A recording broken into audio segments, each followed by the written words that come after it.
દેશભરમાં આજે ગુરુ પૂર્ણિમાનો પાવન પર્વ ભક્તિભાવ અને શ્રદ્ધા સાથે ઉજવાઈ રહ્યો છે ત્યારે ગુરુ પૂર્ણિમાના અવસરે અંતિમ ધામ આશ્રમ ખાતે પણ મોટી સંખ્યામાં ભક્તો ઉમટી પડ્યા હતા।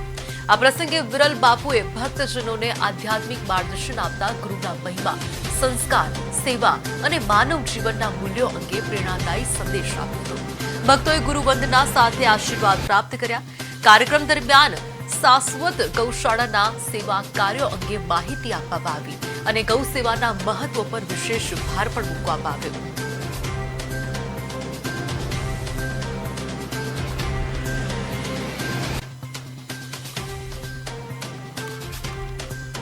આપણને માર્ગદર્શન આપે। હિન્દુસ્તાનની અંદર અનેક પ્રકારના મંત્ર છે, પણ કોને કયા મંત્રથી સિદ્ધ થવું, કોને કયા મંત્રથી એની આધ્યાત્મિકતાથી પ્રગતિ થાય એ ખરેખર ડોક્ટર નક્કી કરે, એ ગુરુ નક્કી કરે।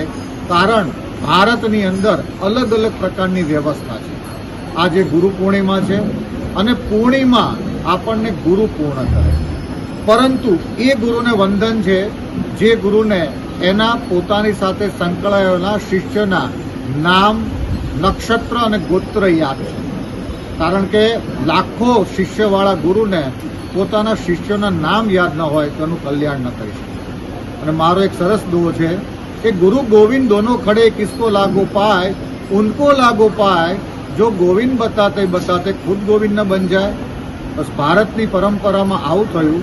જે લોકો આપણને પરમેશ્વરના દર્શન કરાવવા આવ્યા એ પોતે જ પરમેશ્વરનો રોલ કરવા માંડ્યા। બસ આ મારી તમને એક ગુરુ પૂર્ણિમાના દિવસે આશીર્વાદ છે કે ગુરુ અવશ્ય કરજો, પરંતુ તમારું આંખ, દિમાગ અને હૃદયને ખોલીને ગુરુની શરણમાં તમે નમસ્કાર કરજો। ગુરુના ચરણમાં કરતાં પરમાત્માના શરણમાં લઈ જાય ને એવા ગુરુની આ ભારતને જરૂર છે।